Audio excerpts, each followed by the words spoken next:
دوستو، اللہ تعالیٰ نے انسان کو جسم اور روح ان دو چیزوں کے مرکب سے پیدا فرمایا ہے۔ جسم کے بننے کا نظام اور ہے اور روح کے بننے کا نظام اور ہے۔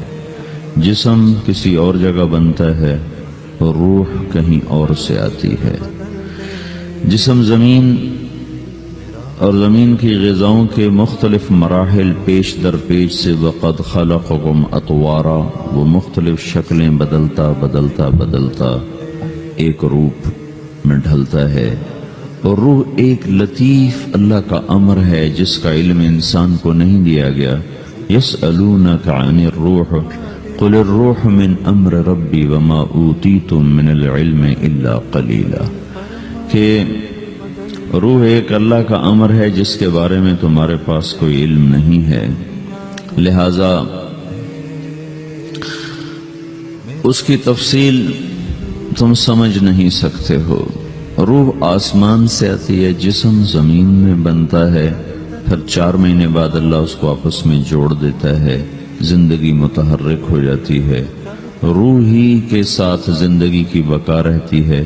جب اللہ اس سے واپس نکال لیتا ہے تو سارے ٹائٹل ہٹ کر صرف ایک نام سب کو مل جاتا ہے، اور وہ میت کا ہوتا ہے۔ وہ حضرت مولانا ہو، وہ کوئی ڈاکٹر ہو، بادشاہ ہو، صدر وزیر ہو، سارے اعزاز ٹائٹل ہٹا کر اس پر میت کا لفظ مہر لگ جاتی ہے۔ اس میں سے کیا نکلا ہے؟ ہر چیز تو موجود ہے، اب یہ بولتا کیوں نہیں، اٹھتا کیوں نہیں، چلتا کیوں نہیں؟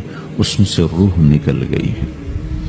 روح ہمارے جسم کی اصل ہے، اسے نکال دو تو جانوروں کو بھی پتا ہے کہ اب یہ بے جان چیز ہے، چیونٹیاں کیڑے مکوڑے بھی اس کو کھانے لگ جائیں گے، جانور بھی کھانے لگ جائیں گے، زمین بھی اس کو گلانے لگ جائے گی، ہوائیں اس کو متغیر کرنے لگیں گی۔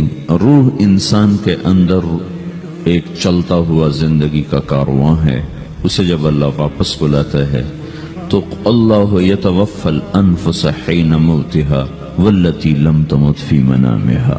موت کیا چیز ہے؟ اس کے 200 جواب ہیں سائنس کی کتابوں میں، اور 200 جواب بذات خود بتا رہے ہیں کہ یہ ایک جواب بھی ٹھیک نہیں ہے، اور قرآن ایک جواب دیتا ہے اور وہی حرف آخر ہے، قل یتوفاکم ملک الموت اللہ یتوفی الانفس حین موتها۔ اللہ ہے جو تمہاری روحوں کو موت کے وقت کھینچ لیتا ہے، تمہارے جسم سے نکال لیتا ہے۔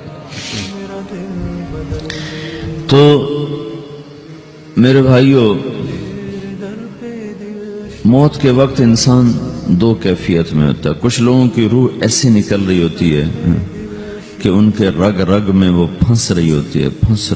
وَلَوْ تَرَى اِذْ يَتَوَفَّى الَّذِينَ كَفَرُوا الْمَلَائِكَةُ يَضْرِبُونَ وُجُوهَهُمْ وَأَدْبَارَهُمْ، کاش تم دیکھ سکتے وہ منظر جب اللہ کے فرشتے نافرمانوں کی روح کو نکال رہے ہوتے ہیں تو ان کے منہ پہ بھی مارتے ہیں، ان کی کمر پر بھی مارتے ہیں۔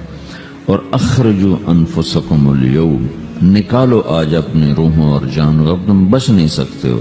وہ پیچھے ہٹنا چاہتے ہیں، رب ارجعون، مجھے واپس کر دے تھوڑی دیر کے لیے، لعلی اعمل صالحا، اب میں پورا ٹھیک مسلمان بن کے چلوں گا۔ تو اس کے جواب میں ہوتا ہے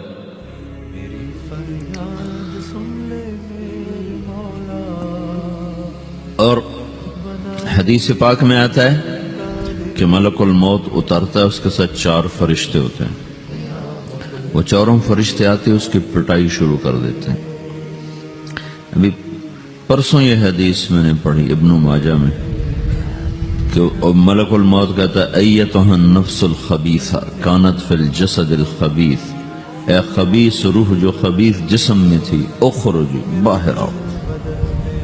اب وہ واپس تو ہو نہیں سکتا، اپنے آپ کو روک تو سکتا نہیں، تو وہ حیران پریشان خوف زدہ، تو اس کے جواب میں اس کو ملک الموت کہتا ابشری بحمیم وغساق وآخر من شکلہ ازواج، تیار ہو جا خوفناک عذاب کے لیے اور کھولتے پانیوں کے لیے، کانٹے دار جھاڑیوں کے لیے، اور بے شمار عذاب کی شکلوں کے لیے۔ تو اس کی روح کو جب کھینچتے ہیں تو رگ رگ سے وہ کٹ کے نکلتی ہے، تو سارا وجود زیر و زبر ہوتا ہے، سکرات کا درد ساری دنیا کے دردوں پر حاوی ہے۔ جب اس کی روح نکلتی ہے اور اس کو لے کر آسمان پر چلتے ہیں تو دروازے پر پہنچتے ہیں تو اندر سے فرشتے پوچھتے ہیں کون ہے؟ کہتے ہیں فلاں فلاں کا بیٹا ہے۔ کا نفس خبیثہ فی الجسد الخبیث، یہ تو وہی بدماش ہے جو بدماش جسم میں تھا، یہ وہ بدبخت روح ہے جو بدبخت جسم میں تھی، اس کے لیے آسمان کے دروازے نہیں کھول سکتے، اسے واپس کر دیا جائے۔ تو آسمان کے دروازے لا تفتح لهم ابواب السماء ولا يدخلون الجنة حتى يلج الجمل في سم الخياط، کہ ان کے لیے آسمان کے دروازے نہیں کھلیں گے اور ان کے لیے جنت کے دروازے نہیں کھلیں گے، پھر یہ وہاں سے نیچے گرائے جاتے ہیں جو اللہ کا قید خانہ ہے سجین۔ وما ادراک ما سجین کتاب مرقوم، وہ تمہیں خبر نہیں کہ وہ کیا خوفناک قید خانہ ہے جو اللہ تعالیٰ نے بنایا ہے، اسے وہاں دھکیل دیا جاتا ہے۔ پھر قیامت تک اس کے لیے انتظار کی گھڑیاں ہیں اور عذاب کی شدت ہے۔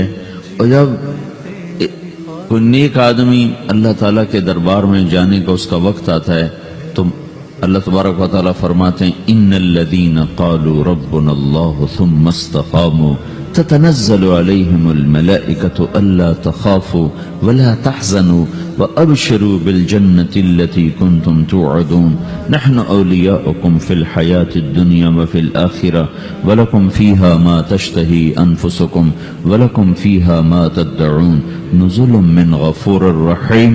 جب کوئی نیک مرد عورت کے جانے کا وقت آتا ہے تو اس کے لیے بھی فرشتے آتے ہیں اور آ کر اس کو خوشخبری دیتے ہیں اور آ کر اس کو تسلی دیتے ہیں کہ آپ غم نہ کریں، پیچھے والے بھی آپ کو مل جائیں گے، آپ خوف نہ کریں، آگے ساری منزلیں آپ کے لیے آسان ہیں، آپ کے لیے جنت بھی تیار ہے، رب بھی مہربان ہے۔ اور حدیث پاک میں آتا ہے کہ ملک الموت اور 4 فرشتے آتے ہیں، وہ 4 فرشتے اس کو سہلاتے ہیں، دباتے ہیں کہ موت کا درد اسے محسوس نہ ہو، اور ملک الموت فرماتے ہیں ایتھا النفس الحمیدہ کانت فی الجسد الحمید اخرجی، اے نیک روح جو نیک جسم میں تھی باہر آؤ، کیا کرو؟ وَأَبْشِرِي بِرَوْحٍ وَرَيْحَانٍ وَرَبٍّ رَاضٍ عَنْكِ غَيْرِ غَضْبَانٍ، آپ کو بشارت ہو آپ کے لیے جنت تیار ہو چکی ہے اور وہاں کی ساری نعمتیں آپ کے لیے میسر ہو چکی ہیں اور اللہ آپ پہ راضی ہو چکا ہے اور اللہ آپ پہ خوش ہو چکا ہے۔ اس پر اس کی روح کو نکالا جاتا ہے، پھر سارے فرشتے اس کو استقبال کے ساتھ جب آسمان پر لے جاتے ہیں تو اندر سے پوچھتے ہیں کون ہے؟ کہ فلاں فلاں کا بیٹا، فلاں فلاں کی بیٹی۔ کہتے ہیں نفس حمیدہ فی جسد حمید، یہ تو نیک روح تھی جو نیک جسم میں تھی، مرحبا بہی، اس کو ہم سب استقبال کس کا کرتے ہیں، اور ایک دم آسمان کے دروازے کھلتے ہیں، پھر وہ پہلا دوسرا تیسرا چوتھا سارے آسمان پار کرتا ہوا اللہ پاک کے عرش کے نیچے کے جا کر، مرد ہے یا عورت، وہاں جا کر سجدے میں سر رکھتا ہے اور اللہ تعالیٰ فرماتے ہیں ہاں اس نے ہمیں خوش کیا، ہم اسے خوش کریں گے، اور اس کو عافیت کے ساتھ وہاں آسمان میں، پہلے آسمان سے لے کر اللہ کے عرش تک یہ سب ویٹنگ روم بنے ہوئے جہاں اللہ اپنے اپنے درجات کے مطابق جنت والوں کو ٹھہراتا ہے، اور وہ انتظار گاہ ہے اور وقت ختم ہو جاتا ہے، لہذا انتظار کی جو تکلیف ہے وہ بھی ختم ہو جاتی ہے۔ وقت ختم تو انتظار کا احساس ختم اور ٹائم کے گزرنے کا احساس ختم۔ تو جیسے اصحاب کہف کو اللہ نے غار میں داخل کر کے تو غار کے اندر سے وقت کو نکال کے باہر پھینک دیا، باہر 300 سال گزرے، اندر آدھا ہی دن گزرا تھا۔ وہ جب اٹھے تو وہ 25 برس کا نوجوان 325 سال کا ہو کے نہیں اٹھا، وہ 25 سال کی عمر میں اٹھا ہے، نہ ناخن بڑا ہے، نہ مونچھیں بڑی ہیں، نہ ان کی داڑیاں لمبی ہوئی ہیں، کیونکہ تو زندہ تھے، مر نہیں گئے تھے، تو زندہ کے تو بال بھی بڑھتے ہیں، ناخن بھی بڑھتے ہیں، لیکن وہ اس طرح اٹھے کہ 300 برس گزر گئے اور 25 برس کا نوجوان 25 سال کی عمر میں اٹھا ہے، 20 برس کا 20 برس کی عمر میں اٹھا ہے، اور وہ کہنے لگے کم لبثنا، بھائی کتنا ٹھہرے ہیں؟ کہ یومن او بعد یومن، لگتا ہے کوئی دن آدھا دن ٹھہرے ہیں۔ وہ صحیح کہہ رہے تھے، باہر اللہ تعالیٰ نے وقت کی گھڑی کو چلائے رکھا اور اندر غار میں اس کو سوئچ آف کر دیا، نکال دیا، یہاں وقت کو داخل نہیں ہونے دیا، تو وقت کے گزرنے سے جو بھی اثرات مرتب ہوتے ہیں وہ ان پر مرتب نہیں ہوئے، تو وہ آدھے ہی دن کے بعد اٹھے ہیں، باہر 300 سال، اندر آدھا دن. یہی کچھ اللہ تبارک و تعالی برزخ میں کر دیتا ہے، وقت کو ختم کر دیتا ہے، گزرنے کا احساس نہیں ہوتا ہے. تو اس طرح میرے عزیزو، یہ دو موتیں ہر انسان دیکھتا ہے. جب وہ جنت کے فرشتوں کا استقبال دیکھتا ہے یا جہنم کے فرشتوں کی مار اور پٹائی کو سہتا ہے. رابعہ بصری رحمت اللہ علیہ کا انتقال ہونے لگا تو انہوں نے رات کو فوت ہوئی تو انہوں نے اپنی خادمہ کو بلا کے فرمایا کہ کسی کو بتانا نہیں، جب میں مر جاؤں تو پڑوس میں 2-4 کو بلا کر نا میرا جنازہ پڑھوا دینا، اور جس کرتے میں تہجد پڑھتی تھی وہی میرا کفن بنا دینا، اور صبح بے شک لوگوں کو بتا دینا، میرے مرنے کے بعد میری میت کو رکھنا نہیں، فوراً دبا دینا. جب ان کا انتقال ہوا تو انہوں نے پڑوس کے 2-4-10-20 آدمی بلائے اور ان کو تدفین تجہیز سب کچھ ہو گئی. صبح شور مچا کہ وہ رابعہ بصری کا انتقال ہو گیا.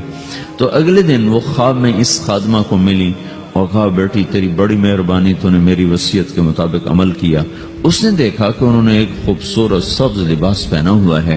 تو وہ فرمانے لگی، انہوں نے سوال کیا کہ آپ کے ساتھ قبر میں کیا ہوا؟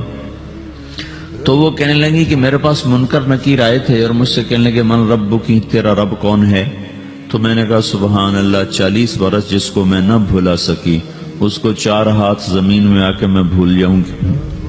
ان کا 42 برس کی عمر میں انتقال ہوا تھا. تو وہ کہنے لگے سبحان اللہ، جس کو میں 40 برس نہ بھولا سکی میں اسے 4 ہاتھ زمین کے اندر آ کے بھول جاؤں گی. تو منکر نکیر کہنے لگے اس کا کیا حساب لینا؟ پھر انہوں نے پوچھا کہ وہ آپ کا وہ کرتا کہاں گیا تہجد والا جس میں آپ کو کفن دیا تھا؟ کہا وہ اللہ نے مجھ سے لے لیا ہے اور میرے اعمال کے خزانے میں رکھ دیا ہے. قیامت کے دن میرا وہ کرتا بھی میرے ترازو میں تولا جائے گا اور مجھے یہ لباس پہنایا ہے جو جنت کا لباس ہے. یہ بھی ایک موت ہے. اس طرح بھی لوگ مرتے ہیں. اور دوسری بھی ایک موت ہے، ہمارے علاقے کی بتا رہا ہوں، اپنے علاقے کی. ایک زمیندار مر گیا، اس کی قبر کھودی، ساری بچھوؤں سے بھری ہو، ایسے جیسے چیونٹیاں پھر رہی ہوتی. تو انہیں وہ بند کر کے دوسری کھودی، ساری بچھوؤں سے بھری ہوئی. پھر وہ بند کر کے تیسری کھودی، ساری بچھوؤں سے بھری ہوئی. قبرستان میں اتنے بچھو کہاں سے آ گئے؟ یہ زمین کے بچھو نہیں ہے، یہ آخرت کی بلائیں ہیں جس کے ساتھ اب اسے قیامت تک رہنا ہے اور گزارا کرنا ہے. تو یہ 2 طرح کی موتیں روزانہ لوگ مرتے ہیں، روزانہ لوگ مرتے ہیں. جب نماز کا وقت ہوتا ہے ملک الموت ساری دنیا کا چکر لگاتا ہے اور دیکھتا ہے کون پڑھ رہا ہے کون نہیں پڑھ رہا، کون پڑھ رہا ہے کون نہیں پڑھ رہا. جو نماز کی پابندی کرتا ہے اس کی موت آسانی سے ہوتی، جو نماز میں غفلت کرتا ہے اس کے ساتھ موت کے وقت شدت اور سختی اختیار کی جاتی. تو بھائیو، یہ ایک جسم میں ایک روح ہے. روح باقی رہنے والی چیز ہے، جسم مٹ جاتا ہے، پھر اللہ سے قیامت کے دن نیا جسم عطا فرمائے گا، ایک نیا جسم دیا جائے گا. روح وہی ہے جو اللہ کے خزانوں میں جمع ہو جاتی ہے. نافرمان کی سیاہ کالی روح ہوتی ہے، فرما بردار کی روشن چمکدار روح ہوتی ہے. تو اللہ نے کچھ تقاضے جسم کے رکھے ہیں اور کچھ روح کے رکھے ہیں. جسم کے تقاضے پورے نہ کرو تو یہ پریشان ہو جاتا ہے، روح کے تقاضے پورے نہ کرو تو یہ پریشان ہو جاتی. روح کی پریشانی جسم سے زیادہ ہے چونکہ روح کی طاقت جسم سے زیادہ ہے. جسم مٹی سے بنا ہے، اس کی غذا بھی مٹی سے نکلتی ہے. روح آسمان سے ہے، اس کی غذا بھی آسمان سے ہے. روح کا تعلق جب تک اللہ سے نہیں جڑتا اس سے بھوک اور پیاس لگتی رہتی ہے. جسم کو جب تک روٹی اور پانی نہ ملے یہ تڑپتا اور پریشان رہتا ہے. جیسے اللہ تعالیٰ نے ہمارے جسم میں روٹی اور پانی کی طلب کو بے ساختہ رکھ دیا ہے. میں بیان کے دوران بھی پانی پی رہا ہوں، آپ دیکھ رہے ہیں کہ میرا حلق سوکھ جاتا ہے، مجھے طلب محسوس ہوتی ہے پانی. حلق سوکھتا ہے پانی کی طرف بھاگتے ہیں، بھوک لگتی ہم روٹی کی طرف بھاگتے ہیں. یہ ایک ایسا اندر میں آٹومیٹک سسٹم ہے کہ ہم اس کو آف نہیں کر سکتے. یہ سوتے سوتے بھی بھوک کی وجہ سے آنکھ کھل جاتی، سوتے سوتے پیاس کی وجہ سے آنکھ کھل جاتی ہے.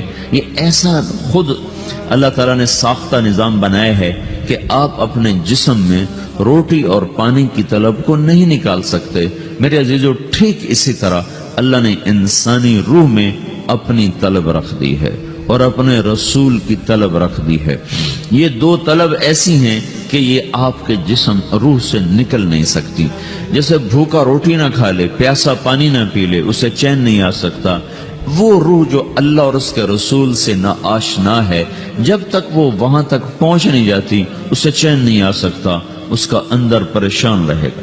1997 میں جب جنید جمشید سے میری پہلی ملاقات ہوئی تو اس نے مجھ سے یہ سوال کیا کہ مولوی صاحب، ایک پاکستانی نوجوان جس گلیمر کو خوابوں میں دیکھتا ہے، وہ گلیمر تو مجھے زندگی میں ویسے ہی حاصل ہے، میرے چاروں طرف زندگی کا رقص ہے اور میری زندگی کی ہر خواہش، ہر تمنا پوری ہے، اس کے باوجود میرے اندر اندھیرا ہے، میرے اندر خلا ہے، مجھے لگتا ہے میں وہ کشتی ہوں جس کا کوئی ساحل نہیں، جس کی کوئی سمت نہیں۔ www.dasquran.com تو ایسا نہیں ہونا چاہیے۔ ایک عام لڑکا تو کہتا ہے ہائے کاش یہ ہوتا، اس کو وہ نہیں ہو رہا تو پھر وہ پریشان ہے، ہائے یہ ہوتا، ہائے وہ ہوتا۔ تو میں تو ہائے نہیں کرتا ہوں، میری تو ہر لذت اور خواہش میرے سامنے تشتری میں سجا کے پیش کی جا رہی، میں کیوں ایسا کر رہا ہوں؟ میں ہائے ہائے کیوں کر رہا ہوں؟ میرا اندر ویران کیوں ہے؟ میرے اندر میں خلا کیوں ہے؟ یہ وہی خلا ہے کہ وہ روح کی پیاس کو شراب میں بجھانا چاہتا ہے، وہ روح کی پیاس کو لڑکی میں بجھانا چاہتا ہے، وہ روح کی پیاس کو موسیقی سے بجھانا چاہتا ہے، وہ روح کی پیاس کو دنیا کی رعنائیوں میں 5 سٹار ہوٹلوں سے بجھانا چاہتا ہے۔ روح کیا جانے روٹی کیا ہے، شراب کیا ہے، پانی کیا ہے، عورت کیا ہے، موسیقی کیا ہے، گھنگرو کیا ہے، پائل کیا ہے، چھنکار کیا ہے، روح کو ان چیزوں کی کیا خبر؟ امریکہ میں ہماری ایک جماعت تھی تو 4 لڑکے 2 لڑکیاں، 4 لڑکیاں 2 لڑکے مسلمان ہیں۔ تو ایک لڑکے کا نام رکھا تھا ابراہیم، اور اس کو جب پڑھایا نا کلمہ، انہوں نے کہا ہائے، انہوں نے کہا ہائے، وہ دونوں ہاتھ یہاں رکھے سینے پر، دل پر، کہا ہائے۔ تو ہمارے ساتھی ہیں ڈاکٹر اختر، وہ کہنے لگے کیا ہوا کیا ہوا؟ کہنے لگا جب سے ہوش سنبھالا یہ جگہ خالی تھی، یہ تیرے کلمہ پڑھانے پر بھر گئی ہے کہ میری خوشی سے ہائے نکل گئی۔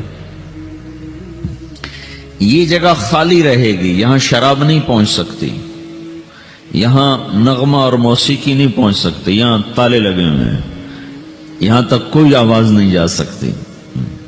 دل کے تاروں پر ایک ہی نغمہ چڑھ سکتا ہے اور وہ اللہ کی یاد کا ہے اور اللہ کی محبت کا ہے اور اللہ کے رسول کی محبت کا ہے، باقی کوئی مضراب ایسا نہیں جو ان تاروں کو چھیڑ سکے، باقی کوئی چیز آواز ایسی نہیں جو دل کی دنیا پر جا کر دستک دے سکے۔